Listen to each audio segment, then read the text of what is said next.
নমস্কার। আজ একটা কবিতা বলবো।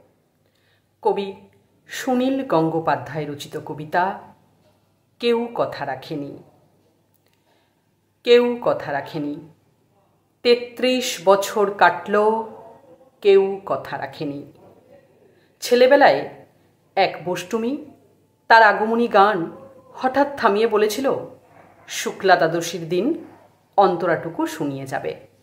তারপর কত অমাবস্যা এসে চলে গেল, কিন্তু সেই বষ্টমী আর এলো না। ২৫ বছর প্রতীক্ষায় আছি।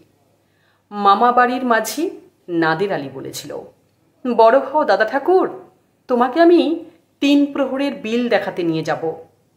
সেখানে পদ্মফুলের মাথায় সাপ আর ভ্রমর খেলা করে। নাদের আলী, আমি আর কত বড় হব? আমার মাথা এই ঘরের ছাদ ফুঁড়ে আকাশ স্পর্শ করলে তারপর তুমি আমাকে ৩ প্রহরের বিল দেখাবে? একটাও রয়্যাল গুলি কিনতে পারিনি কখনো। লাঠি লজেন্স দেখিয়ে দেখিয়ে চুষেছে লস্কর বাড়ির ছেলেরা। ভিখারির মতন চৌধুরীদের গেটে দাঁড়িয়ে দেখেছি ভিতরে রাস উৎসব।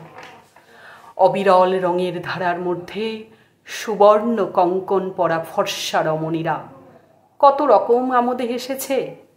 আমার দিকে তারা ফিরেও চায়নি। বাবা আমার কাঁধ ছুঁয়ে বলেছিলেন, দেখিস একদিন আমরাও। বাবা এখন অন্ধ। আমাদের দেখা হয়নি কিছুই। সেই রয়্যালগুলি, সেই লাঠি লজেন্স, সেই রাস উৎসব আমাকে কেউ ফিরিয়ে দেবে না। বুকের মধ্যে সুগন্ধি রুমাল রেখে বরুণা বলেছিল, যেদিন আমায় সত্যিকারে ভালোবাসবে সেদিন আমার বুকেও এরকম আতরের গন্ধ হবে।